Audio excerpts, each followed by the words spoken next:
migration into the Pacific region was one of the longest known migration voyages to occur during the pre-industrial age. The criticality of this event has largely been ignored, and there is a severe lack of literature on this event, which makes comparisons to relevant modern-day migration patterns. This video essay will provide historical background context which will identify Polynesian migration patterns and explain how and why these patterns occurred. The primary research focus for this video essay is to understand what similarities can be drawn between Polynesian migration patterns thousands of years ago and modern-day migration patterns.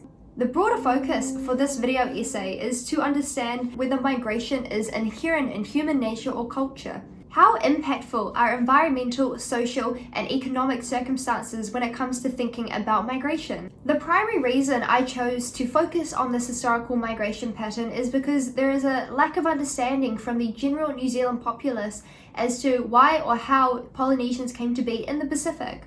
This lack of understanding may stem from the fact that this topic is not widely taught in the New Zealand education system. Therefore, I believe it is critical to deliver information on this topic in an accessible format that includes people outside of the tertiary education sector. The settlement of the Pacific began approximately 3,500 years ago when Austronesian peoples arrived in Melanesia. These were known as the Lapita people.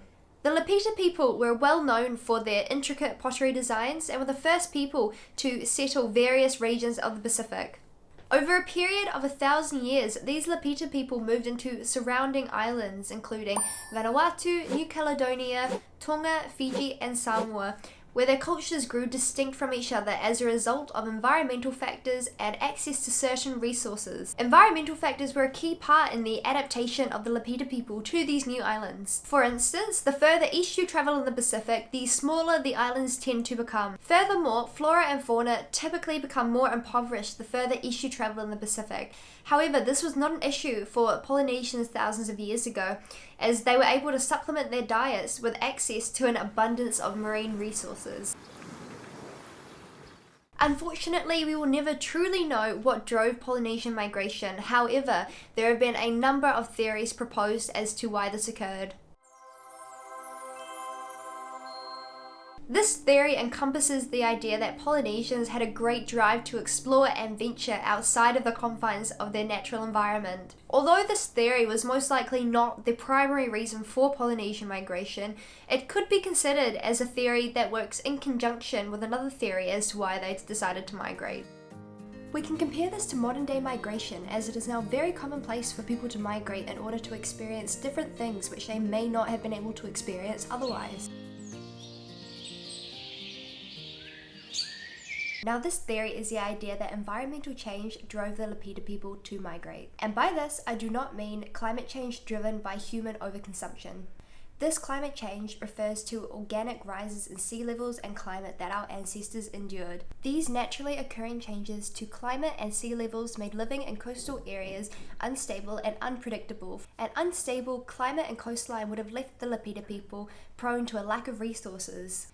In the interest of transparency, there is an argument, however, that opposes this idea.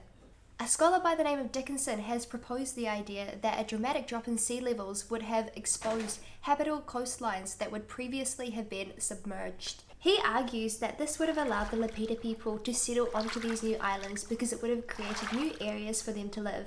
However, this idea has been opposed by Pope and Terrell on the basis that a dramatic drop in sea levels would actually impact more negatively on coastal areas by drying out coastal swamps and reefs. Therefore, it would eventually lead to a scarcity of resources, which could have drove Lapita migration. In modern times, we are all very aware of the impact we have on the environment as a result of our excessive consumption of the world's natural resources. The environmental factors that potentially drove Polynesian migration mirror many of the same issues we face today, except for different reasons. Environmental migrants, or climate refugees, are people who have been displaced or forced to move from their home as a result of natural disasters or human intervention. In order to keep this relevant, we will discuss a case study based in the Pacific region. Tokelau is a small island nation in the Pacific which consists of 3 atolls, and it is located roughly halfway between New Zealand and Hawaii.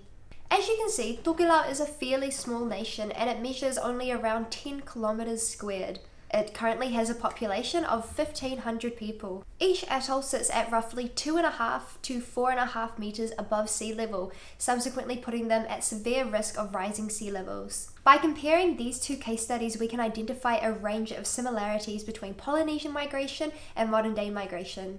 The drive for new resources essentially comes from the desire for power and prestige, which is most likely a key factor in Polynesian migration. Humans naturally have a desire for power and status, which means this will always drive us outside of the confines of our environment in order to seek security and prosperity.